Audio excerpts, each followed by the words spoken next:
It's a Minimalist Monday edition of Optimal Living Daily, episode 1858, a quirky mindfulness practice inspired by Japanese train conductors, by Anthony Ongaro of breakthetwitch.com. And I'm Justin Malik, your personal narrator, reading to you with permission from the authors.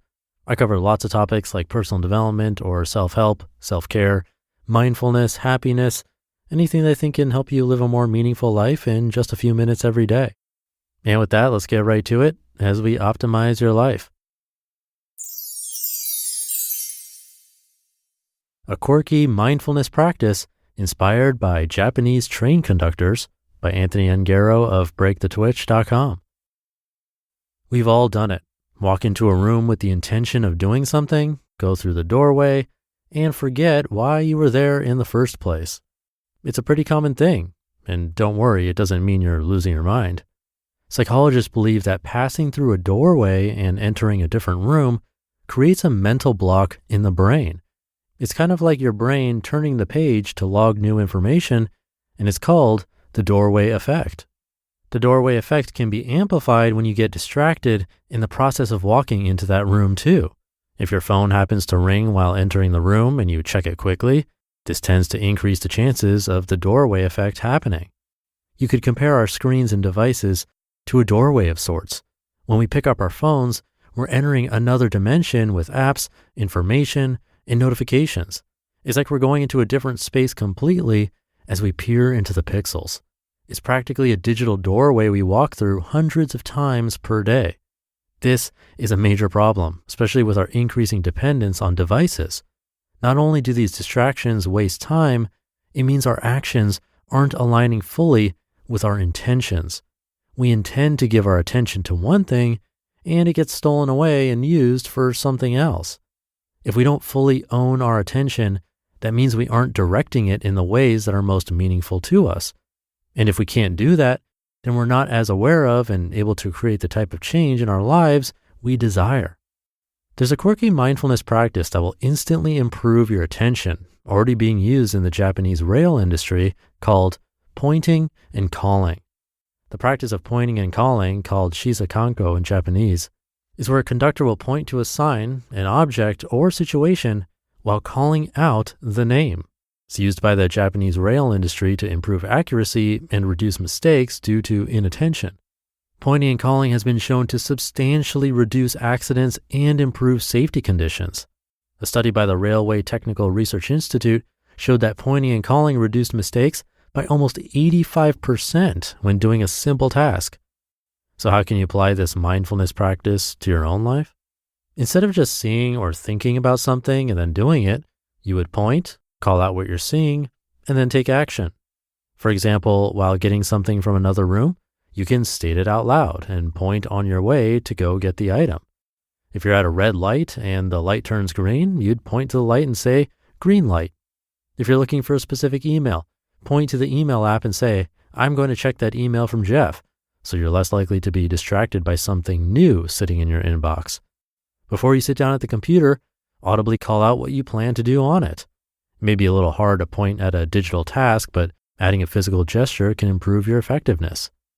Now, you don't have to take this literally. You may get some odd looks if you point to a pint of ice cream at a grocery store and loudly proclaim, "I'm going to buy that ice cream." But there's something magical that happens when you point and call.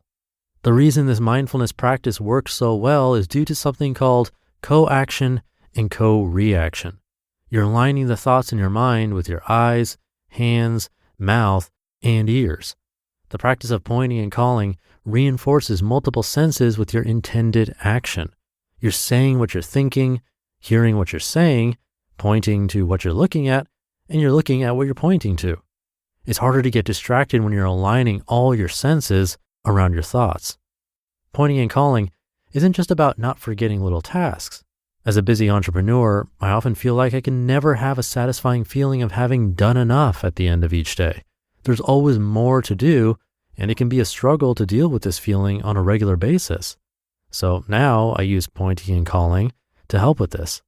At the end of the day, I hold my bullet journal and say, "I'm proud of the work I got done today." It feels very different from when I just try to think that thought. It feels much less real. But when I say it out loud, touch my journal and announce out loud that I'm proud, it sits better. It's no longer just words bouncing around in my head, but out there in the open world being affirmed by my different senses. When it comes to food, whether healthy or indulgent, you can make intentional choices by pointing and calling it out. If you want to eat ice cream, you can point and say, I'm choosing to eat this ice cream right now.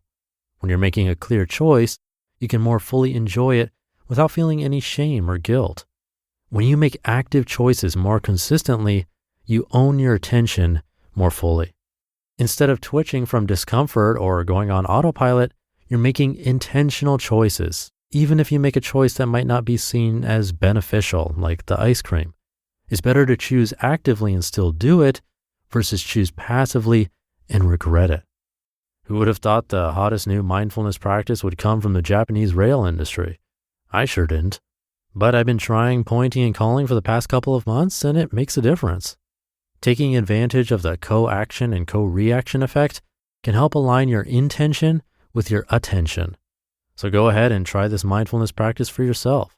Remember, you don't have to go full throttle when you're out in public, but if you do, it'll probably be a good laugh for you and your friends, which doesn't hurt either.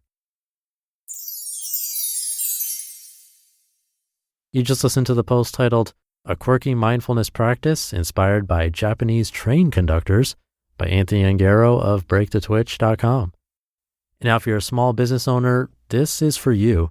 Running a business is just plain hard, just like Anthony mentioned. Endless to-do lists, employees to take care of, and your ever-present bottom line. So first of all, kudos to you for staying on top of it. But I want to tell you about Gusto. Gusto built an easier and more affordable way to manage payroll, benefits, and more. They help over 100,000 businesses with tasks like automated payroll tax filing, simple direct deposits, free health insurance administration, 401ks, onboarding tools, you name it, Gusto made it easy. And they really care about the small business owners they work with. Their support team is attentive and helpful. We've been using them for years at Optimal Living Daily.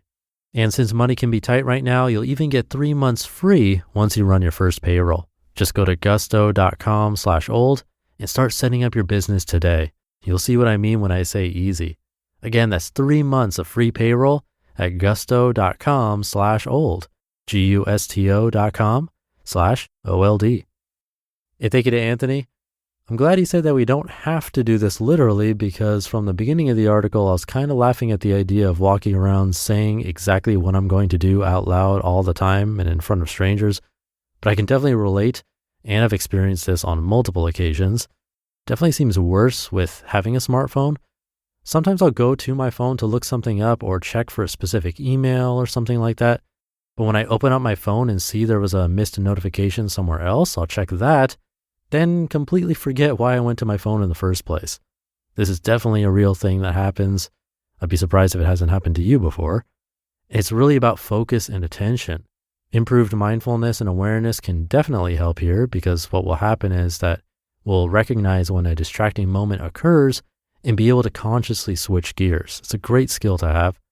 By the way, I do wish some drivers would point and call at green lights or red lights, because about 2 weeks ago, I mentioned this in my weekly newsletter, right before the new year, I was sitting at a red light when a car came speeding down the hill and didn't seem to be interested in stopping at all. They slammed into me, so clearly pointing and calling about the red light would have helped. But to make it worse, they left immediately after, so it was a hit and run, a misdemeanor here in California with possible jail time and 6 months without a license as a penalty. Would have been even worse, like a felony if someone was injured. So yeah, maybe pointing and calling would have helped there. But I'll leave it there for today. Thank you for being here. I'll be curating articles for you here again tomorrow, so have a great rest of your day, and I'll see you there where your optimal life awaits.